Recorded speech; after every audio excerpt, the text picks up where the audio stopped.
regards to nutritional advice to persons with high blood pressure, the aim is to actually decrease the amount of sodium that is coming from your diet. And we often use an approach which is called the dietary approach to stop hypertension. In short, it's called DASH. What the DASH diet emphasizes an intake of whole grain, lots of fruits and vegetables. There's an intake of fat in terms of healthy fats. And there's an intake of low-fat dairy products. What we try to emphasize is the intake of minerals such as potassium, calcium, and magnesium, because these minerals assist with the amount of sodium that's in the diet.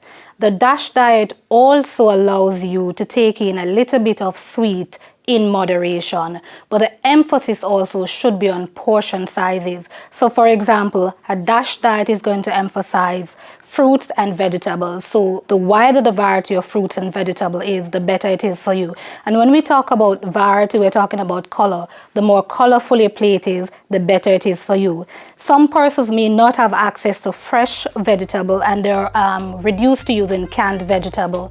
When you use canned vegetable, you need to be careful. You need to read the label to determine the amount of sodium in the vegetables, and also you may employ other strategies which we'll go into later for reducing the sodium.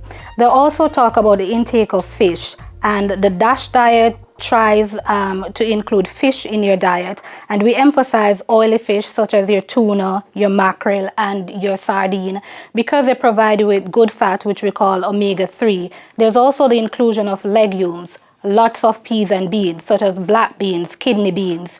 We talk about our low-fat dairy products such as our 1% milk or low-fat yogurt. Nuts would include like our peanuts and our almond.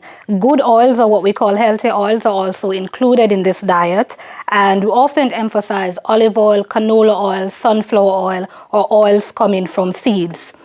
And most importantly, the inclusion of whole grain. Now, whole grain comprises of your 100% whole wheat bread, and it's important that you read the label and ensure that it's actually 100% whole wheat bread.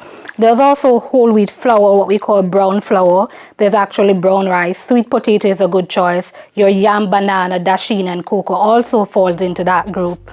In the DASH diet though, we often encourage persons and we emphasize that you reduce the intake of cured and processed meats such as our pickled mackerel or pickled codfish should come into that group, and also the intake of added sugar which may come from your cookies and your sodas.